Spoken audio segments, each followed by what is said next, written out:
By fans, for fans, the Hog Style. And now, here's your host, Sean Conti. Welcome back to the Hog Style, your unofficial leading source for all things Redskins and the NFL, part of the Big Heads Media Network.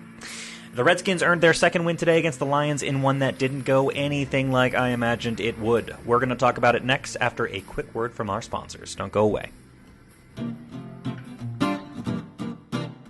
Support for the Hog Style comes from Manscaped, the best in men's below-the-belt grooming. Manscaped offers precision-engineered tools for your family jewels. Ready or not, the holidays are here. Still struggling to come up with the perfect gift for that special someone in your life? The answer is Manscaped. The Manscaped Perfect Package 2.0 is the perfect gift this holiday season.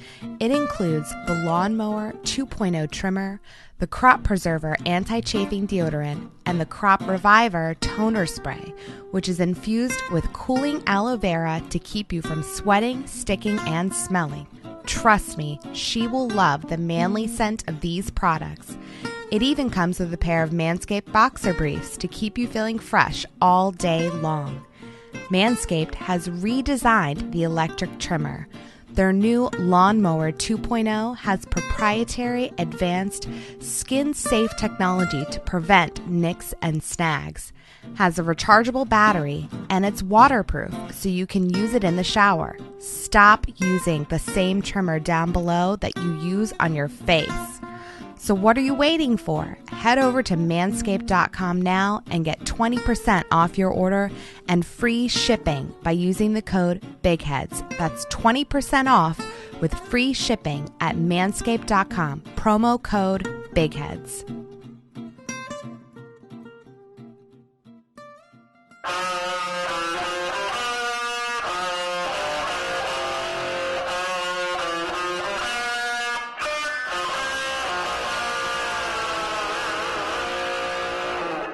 And welcome back, ladies and gentlemen. Sean Conti here with Alex Zeese and Steve Thomas. Good day for the Redskins and for Dwayne Haskins. 1916 in favor of the Redskins. How you guys doing? Second win of the season. I feel really good about it, man. I mean, the game, wasn't well played. We'll to get into the problems and all that. But, I mean, if you can't be happy for what you saw today, you're a miserable soul. If you're one of these people that, oh, my God, the draft order got hurt, just spare me that garbage, okay? That's just ridiculous. Just soak in a win when you can. It was a fine end to a mediocre game. Well, it screwed with me because I was planning on giving, chili recipe recommendations and things like that after we got our asses kicked. But plans foiled. Yeah, all those plans are foiled now. But I am happy. I'll admit, when I realized we were going to win this one, I got a little choked up. I was not expecting that. So yeah, no, and I'll tell you what. This is exactly what you want to happen for Haskins. I mean, I think that might be, in my opinion, the biggest headline of the day. Case Keenum in there at this point in the season getting wins doesn't really matter to me. Dwayne Haskins in there getting wins at this point in the season, that makes a difference. And if you don't put him in, he doesn't get this opportunity to get this awesome win that he got today. So excellent decision to play him, and look where it's taken us. I think this was great. Did you see his reaction on the sidelines? He was genuinely emotional about it. Yeah, hugging Morgan Moses, hugging his offensive coordinator. He's actually happy to win a football game. And you need to see that. He wasn't just happy, he was ecstatic. And by the way, in case anybody was wondering, the reason why Case Keenum took the knee on the snap, Bill Callahan addressed this. The reason why Case Keenum took the final snap of the game is because they couldn't find Dwayne Haskins, so they had to send Keenum in. Because he was off crying. Because he was taking selfies with the fans, and which is cool. I mean, I think that's what you want. Yeah, exactly right. So spare me the garbage about draft order, please. Yeah, no, I think that's absolutely a point well made. And everyone should be happy for what we saw today. Let's stick here on offense then to kick things off. Let's stick with Haskins and company. Do you want to Hit us with some stats Yeah. first, Steve, before we get Okay. into details. Okay. I mean, statistically, it wasn't a great day for Dwayne. 13 for 29, 156 yards, no touchdowns, one interceptions, 47.5 quarterback rating. Steven Sims had the one pass. He was 0 for 1. Rushing, Darius Geis was the leading rusher, 10 for 32. Dwayne Haskins himself was 3 for 28. Adrian Peterson was 10 for 27. Terry McLaurin was the leading receiver, 5 for 72 on 12 targets, by the way. Kelvin Harmon, 3 for 43 on 6 targets. Peterson, 1 for 22. Paul Richardson, 1 for 6. Darius Geis, 1 for 6. Jeremy Sprinkle, 1 for 4. Wendell Smallwood, 1 for 3. Pause. And on the Lions side, Jeff Driscoll, 20 for 33, 207, 1 touchdown, 3 interceptions, 51 quarterback rating. Bo Scarborough, remember we told you to watch out for Bo Scarborough. He was 18 for 98. Jeff Driscoll himself was 9 for 63. Ty Johnson was 4 for 11. Leading receiver for the Lions was Kenny Golladay, 4 for 61. Marvin Jones was 5 for 46, and it goes down from there. On the defensive side of the ball, they had a total of 6 sacks today, and let's see. Holy moly. Yeah, Cole Holcomb. It was really 6 sacks. It Wow. was, yeah. Cole Holcomb, Ryan Anderson, Sean Dion Hamilton, Matt Ioannidis, Montez Sweat all got 1, and then John Allen and Ryan Kerrigan shared a half sack. And then What it was always Right, supposed right. to be. That's what it should have always been. Yeah, exactly. And then from an interception standpoint, Fabian Moreau had 2, and Quentin Dunbar had the big interception there in the late in the game to seal the victory, or to. Hell yeah, man. So there you go. Okay. Like you said, it's not going to bowl you over, Dwayne Haskins' numbers on the day, 156 and interception. But I think you saw some sparks, especially with that McLaurin connection. So Yep. I don't think it's quite woken up yet. I think they're both kind of asleep in terms of their chemistry together. But that's going to continue to gel. I think if they both get their heads about them a little bit more in the NFL, that connection is going to rear its head a lot more. Here's the thing: the Redskins did not run a Jay Gruden style West Coast offense today. Okay, No. they really didn't. You know, Dwayne. This is the first time he looked downfield a little bit last week. This is the first time that Dwayne Haskins has really looked like kind of a downhill quarterback. You know, he really did look like it. And by the way, the run pass balance, 30 to 24. You know, 30 passes, 24 runs, decent run pass balance. But Haskins, he missed a lot. He didn't throw the ball well at all. This is his worst game of the season in terms of just the quality of the balls that he was throwing. A bunch of them sailed on him. A bunch of them were short. A bunch of them were just off target. Didn't look good in that respect. But he looked downfield a lot. Absolutely. And it's not check down Charlie. You know, you can really tell that Kevin O'Connell's running this offense all of a sudden, and not Bill Callahan, and it's not the ghost of Jay Gruden.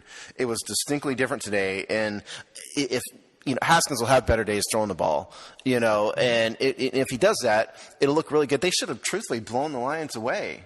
I mean, they missed 2 touchdowns. On this thing, and they'll get there. He had a bad day in that regard. Yeah, that's exactly kind of what I mean. Those sloppy mistakes that he made, he's got to get out of his system. If you've got Case Keenum or maybe even Colt McCoy in there for a game like this, yeah, maybe you come away with those touchdowns. But what does it really mean for the? Well, future I don't team? think I don't think you're set up for those touchdowns because it requires Haskins's, his 50-50 shots that he takes to guys like Harmon and McLaurin. Yeah, that's a good point too.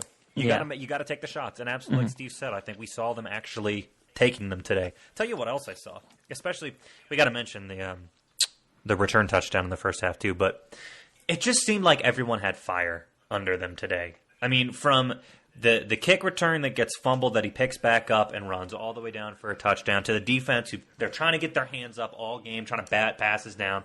Everyone's playing with some pickup, some torque, a little bit of fire in the engine today. What is that? What did you guys notice that, and what do you think that is? Well, we heard Bill Callahan kind of chewed everybody out before the game. That he came into the locker room fired up and just said, you guys are better than this, or whatever he said. No, the press didn't really give us any quotes, but because I don't think they were in there. But the word was that he just chewed out everybody Yeah, there's that, and Donald Penn called a players-only meeting early, like Monday, early in the week. I don't know if that, had anything to do with it. They did play with fire. They're a young team, and they made mistakes. And I don't know, we'd have to hope somebody, one of you beat Rick Snyder, if you're listening to this, go ask Dwayne Haskins if he was having trouble throwing the ball because of the wind, because it was a really, really windy day. I don't know if, Haskins probably wouldn't say something like that, but Steve, you and I can DM Rick and ask him to ask That's a true. question. Yeah, but why don't we just say, yeah, that's true. I'll just text Rick and ask him to ask if that's what happened. I don't know. But, Sean, I think you're right. I mean, they did play with fire. It really matters if this team has people who want to win. What I'm sick and tired of with the Redskins is seeing these mediocre veterans that yawn and, they don't act like they care. I've kind of defended Josh Norman at times this year. I don't think he's been as awful as some people think, but that dude doesn't play with fire at all. Right. I mean, he barely tries on defense. It is high time to have some young players who care about this team and care about winning. Even if they're not doing it right now, at least they care. And like I've said before, I mean, what they have is a good, decent core of skill players. Kelvin Harmon's a stud, man. Yeah. He really is. That one-handed catch was a thing of beauty. Oh, it was. Wasn't it? Yeah. Oh, definitely. He almost had another one. Those. But I mean, they've got a core of between Harmon, Sims, McLaurin, and Geis, and the quarterback. They've got skilled players. It just you need to give it time. Give it time. Yeah. No, I think that's well made. Lot of capitalization on Lions' mistakes. So as we pile praise on the Redskins, I think we also should point out that through most of the game, I mean, they're punting and they're kicking field goals, and 2 of those field goals came at the very end of the game. Yeah, Yeah, they kind of marched down to get them, but I mean, let's be honest. There was a lot of poor performance on offense today. It was terrible. Struggled, for most of the day. At one point, what I tweeted out at one point was we were on about drive, I don't know, about 10, and I think it was about drive 10. They had 13 possessions.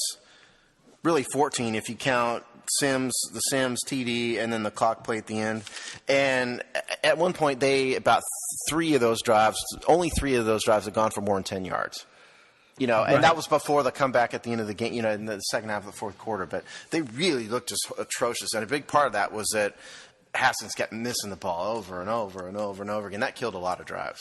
Yeah, Haskins was playing tight, in my opinion, where, he's keeping his throws really compact. He's keeping a lot of things really compact, and that's just leading to a lot of overthrows in his case. I think, they were pointing to the weather at one point with guys missing field goals and stuff like that. So gusty winds, but I don't think that was really part of Haskins. It might have been the cold weather a little bit, but I think he needs to learn how to loosen up a little when these games are going on and.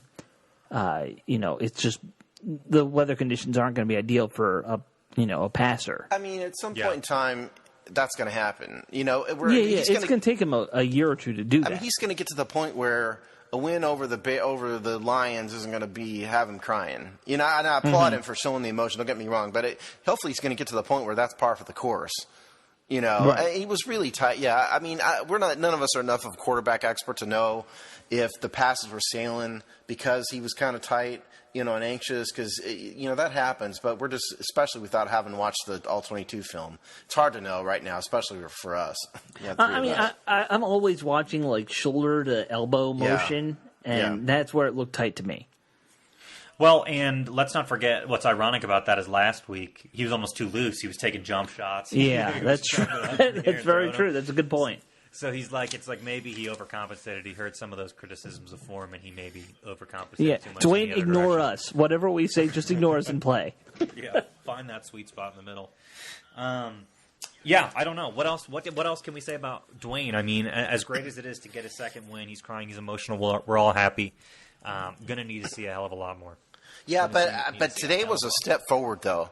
Yes, he didn't pass well. Don't get me wrong, but the way the offense was run was a step forward.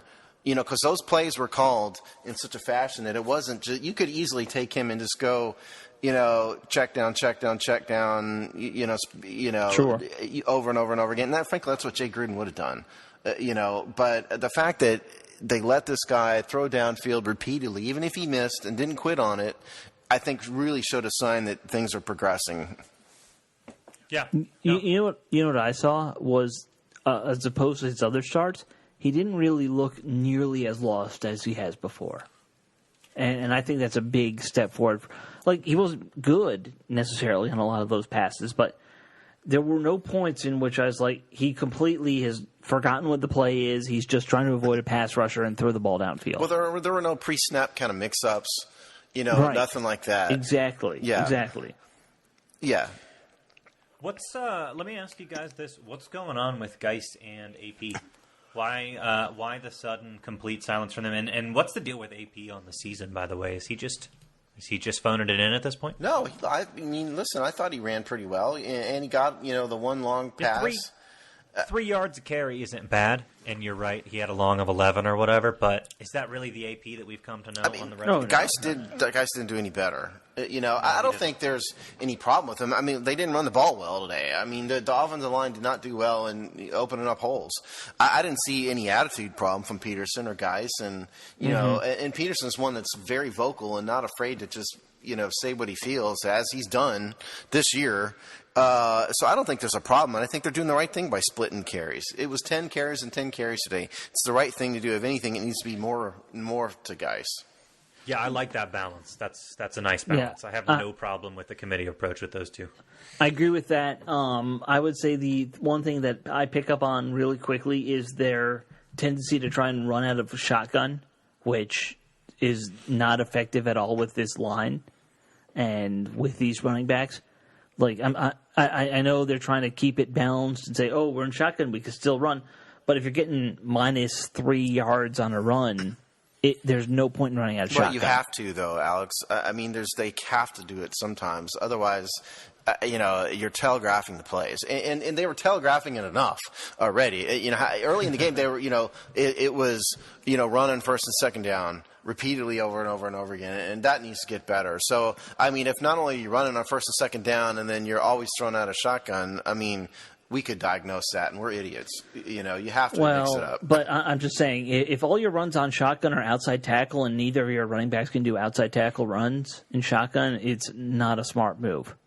I just don't see you have figure to something else out. Do screens, go delay handoffs up center. I don't know. I'm not paid $1 million a year. Yeah, but I'm paid. I know enough to know those don't work. Right, and I think you guys both have a point. There's probably a fine line to walk between mixing it up and shooting yourself in the foot with doing something you're just not good at. Yeah. So I think once again, it's like find the frickin' sweet spot, which we can never do. What else do you want to say about offense before we flip? I mean, offensive line wise, truly, it's what we've seen. What's that?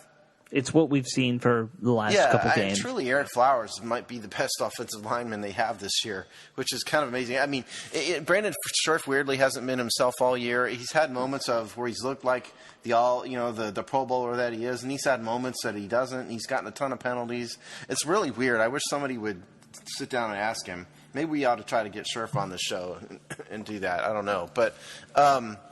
That'd be awesome. Yeah, but Eric Flowers can be described as nothing more than a win. And I did notice late in the game they're running behind Flowers. Yeah. Yeah, I noticed that too. Crow about Flowers. That is funny. But you can always count on this team to. I mean, the guys that it's always a surprise.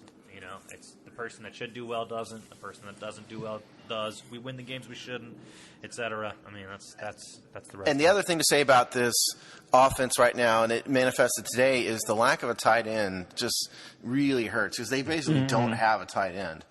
And that really hurts. Just imagine how much easier it would be if a guy like Haskins had all-pro talent like Jordan Reed healthy and in the game.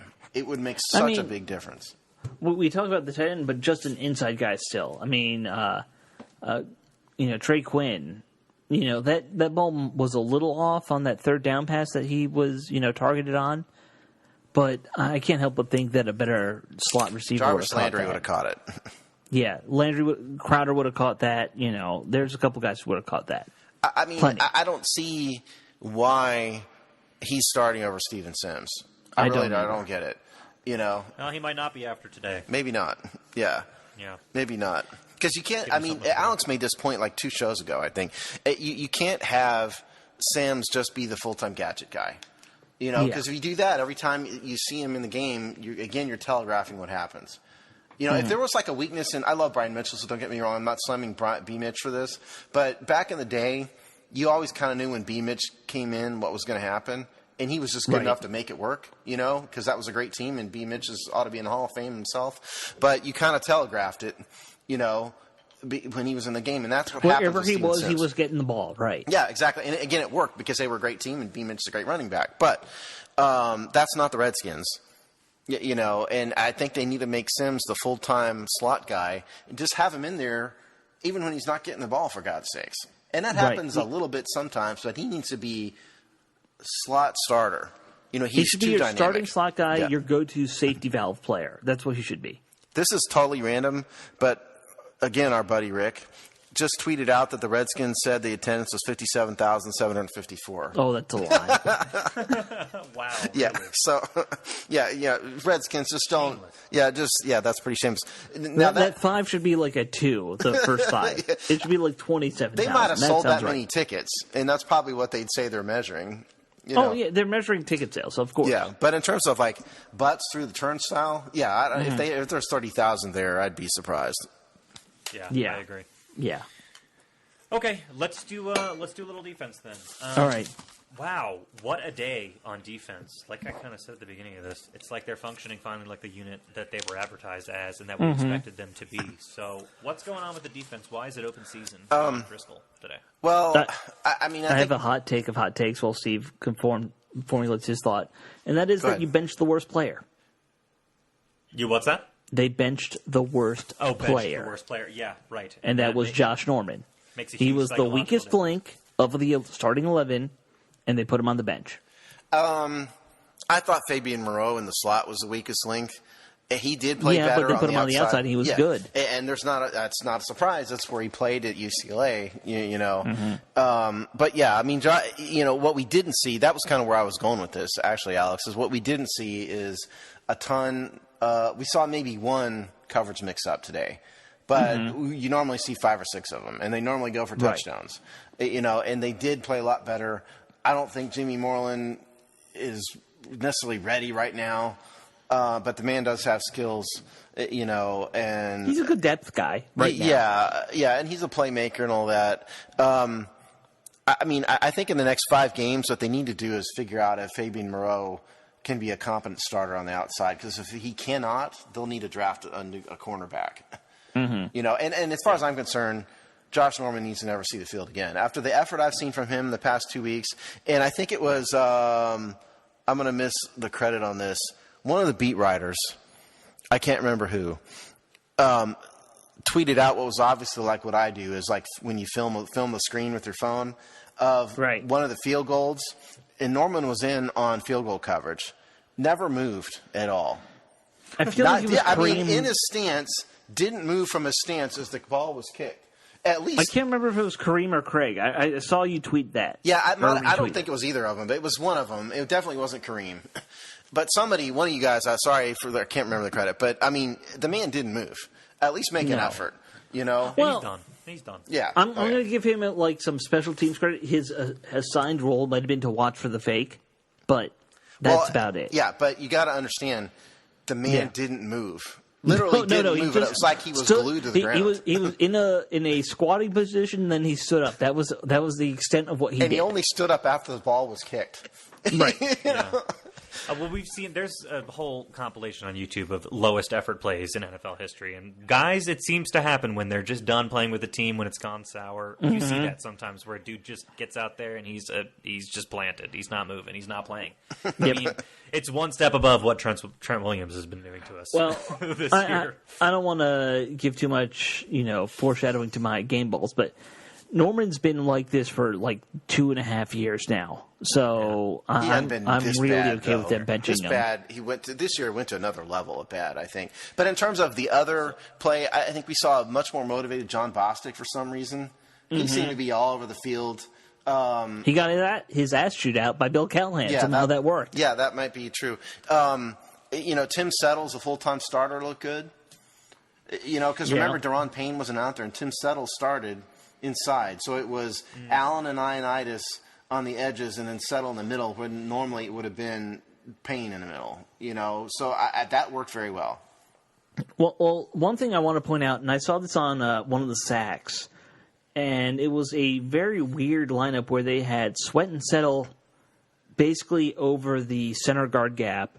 They had Ioannidis and Allen on the left tackle outside guard gaps, and then they had Kerrigan on one edge, and I can't remember who was on the other, but it might have been in safety. And they rushed 5 guys. They got a sack to put the Lions outside of field goal range, and how have we not seen lineups like that throughout the entire year? You have guys who have skills where doing weird matchups like that can throw a team off. Because Greg Winowski is the most uncreative coach in the history of football. Well, okay, so then who came up with this? Because that was clearly one of the most unique front lines I've seen in a while. I mean, a blind nut finds a squirrel. Every once, Sure. A blind squirrel finds a nut. Fair. I said that backwards. A blind squirrel finds a nut. What I'm saying? I know what you're saying, right? I mean, even the Redskins do it every once in a while. Just not nearly enough. It works so well. This is actually the defense that Greg Williams would do probably pretty well with. A guy like that who's intensely creative. Greg Williams would be doing this 4 or 5 times a game, yeah. He did it to the Redskins a week ago. Yeah, so is it that? Is it the matchups you guys think? Or is it the fact that there's no obvious communication problems in the secondary? No, listen. That is... I mean... It could be both. The Lions are not a good rushing team. The Lions are a really bad rushing team. Right. Okay? I mean, Bo Scarborough is not the next coming of Earl Campbell. Yes, okay, we told you to watch out for him and all that, and he had a good game. But the Lions are not a good rushing team. That really helps. When you have a team that can't run the ball at all, that helps tremendously. Because I stand by what I've been saying for months, which I see these guys, this defensive front seven loses entirely too many battles one-on-one, and that is not coaching. That is individual stuff. When they play better teams and when they play better offensive lines, they don't look good. They look good today. Congrats, and I'm really happy for them, and let's see more of that. But, listen, I mean, I think, and by the way, I mean, the Lions still rush for 5.5 yards a carry and 175 yards as a team, okay? That's not good. Now, how much of that was the quarterback, though? It was 63 yards of it. Okay. It was, if you want to know here, so Scarborough, like I said, was 18 for 98. That's 5.4 yards per attempt. You take away the big, long 30-yard run, and then that's 17 for 68, which is still over 4 yards a carry. So, I mean, he did pretty well. Yeah, okay. Yeah, solid. Okay, so, I mean, let's wrap this up with some final thoughts on the game before we do game balls. It's kind of hard. You have to be really cautious about heaping too much praise on the team after a win like this. It's a wonderful moment. I kind of got to look at 6 sacks and be a little suspicious. Most of this game was the Lions beating themselves with things like fumbles. The Redskins hung on. But again, I mean, it's largely we were very pedestrian until that very end of the game. And again, it was a crushing mistake by the Lions at the end that led to that final score that won the game for us. So, it's great. Keep it in perspective. I just want to say, I'm not in the camp of people that cares about draft order and wants to lose the game for that. Definitely not in that camp. I am kind of pro let's do anything to get Bruce Allen fired. So, while I love to see Dwayne Haskins win, part of me is somewhat disappointed to see us. I hate the administration getting anything to embolden themselves about this. I think Bruce Allen could walk into the nearest Wells Fargo branch and hold it up and get arrested for it and still keep his job. I think there's literally nothing that's going to get Bruce Allen fired. I mean, I'm sorry. I don't mean to be cynical about that. No, you may be right. In terms of the mistakes the Lions made, it's got to be also said that some of these, at least 2 of those interceptions were created by positive play by the secondary. They weren't just ridiculous, insanely stupid passes. Not the smartest thing in the world. Maybe Tom Brady probably wouldn't have done it. But especially like that Dunbar pass. He baited the quarterback. He jumped around at the exact right time. It was a great play. And so I give the Redskins credit for that. I really do. I guess my final thought that's a great point.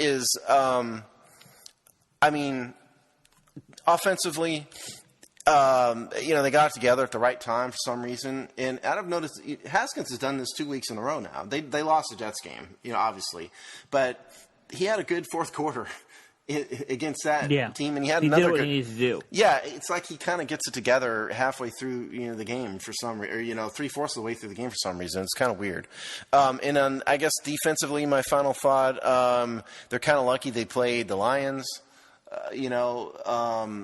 But it was probably the most complete game of the year. In terms of their ability to get turnovers at the right time. No, they didn't do well against the run, but they did what they needed to do to get a win, and so I applaud them for it. I mean, my final thought right off the bat is that I think the emotional help this provides this team. I don't know, have a better word for that. But I worry about guys like Haskins. If you go 1-15 in your first year, how much does that crush your soul?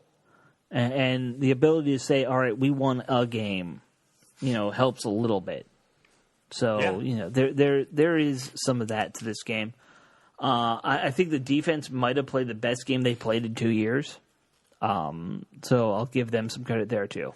In terms of presser comments, this one sticks out. We haven't got the transcript yet, but I'm kind of just scanning Twitter here. But sure, because you don't know, they send us a transcript of this, but we never have it in time for the show. It usually comes to us at 2 a.m. Yeah, at 10 o'clock at night or something. You're right.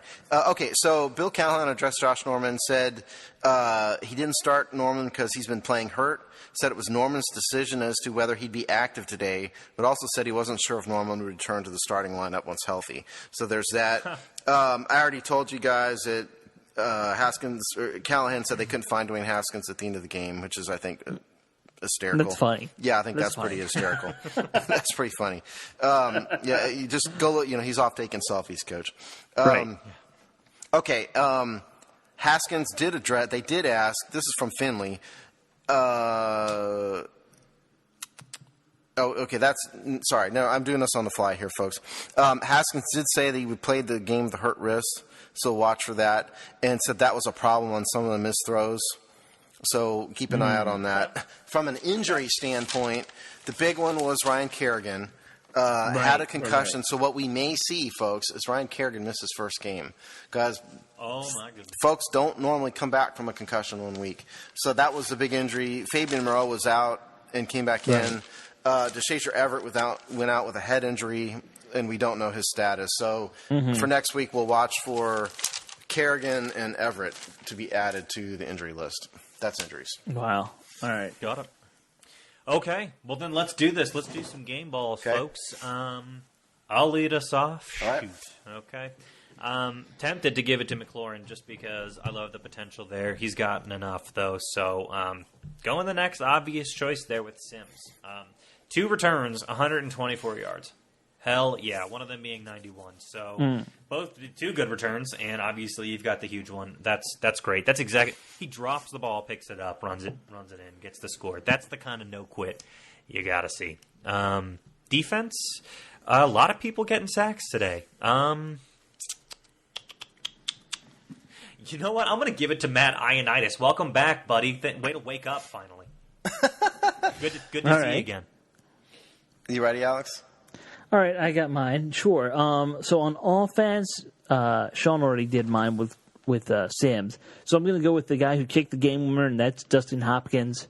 Nice. He had 3 field goals. Yep. And you miss one of those, we don't win this thing. So, that's 3 clutch field goals for him. Good for him. On defense, I'm going to go a little bit of a wild card, and that's the coaching staff. I don't know whose decision it was to put Josh Norman on the bench. I don't buy this he's hurt bullshit. Josh Norman has sucked for 2.5 years. So whoever finally nutted up and told Bruce Allen to sit Josh Norman, you get my game ball.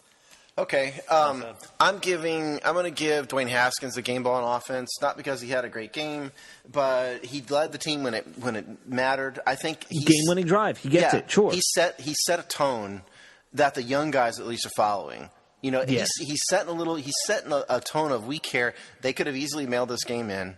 They're 1-9. It's a baby step. Yeah, they're but it's a 1-9. step. They could have just surrendered. I thought that they were going to surrender, especially when we heard that there's been chaos this week, you know, in the locker room and all that stuff. I thought this was going to be just look awful. So I give Dwayne Haskins credit for stepping up as a leader and doing it when it mattered on a day when he didn't have it. Otherwise, it's kind of like the pitcher, you know, who just doesn't have it. I've watched a lot of baseball, you know, in my life, and you can tell too much baseball. Yeah, I know. You can really tell when a pitcher just doesn't have it. But the great ones can power through that and get the strikeouts when it counts anyway. That's what Haskins did. So he gets a game ball from me. And on defense, I'm going to give it to Quentin Dunbar. You know, I don't think I've given him a game ball all year. He got the key interception in the game, made the key play. You know, it looked good, had a great game. So I think Quentin Dunbar. And, you know, I'm going to give an honorary game ball to whoever it is that was calling the plays today. You know, you made a baby step. You still called, you know, still too obvious on first and second down, but you changed the passing offense enough and let Dwayne work through his mistakes. You know, get to the point where it looked like this is the first time in maybe all year it's looked like a legitimate NFL offense. Yeah. Even if they didn't do it very well, you know, so I give him an honorary game ball to, I guess Kevin O'Connell probably. Yeah, I think it's probably a O'Connell ball because they didn't run it 50 times, so it's not Callahan. Yeah. Whichever one of them. I mean, Callahan's a coach; he gets the credit. But whoever it is, honorary game ball for that. Yeah. I think this is definitely one of the best performances probably since week 1, which we still lost. But hey, it was a good game. Okay, so who's up next, guys? I think it's the Panthers, right? Panthers. Yep. Panthers coming up next as we round the bend into the final stretch of the season. It's going to be an interesting Panthers game, you know, because it's the first time you see the Panthers without Cam Newton. I'm anxious to kind of get into the Panthers and see what I see with these guys in the next few days. Yeah, absolutely. Well, we will be obviously back and to share everything that you learn about the Panthers on Thursday with our preview episode, so make sure you're checking back for that. And in the meantime, keep coming back to thehogsty.com and bigheadsmedia.com for the latest and greatest. We'll see you next time. I just realized this might totally screw up the whole schedule of when we go below 500 as a team.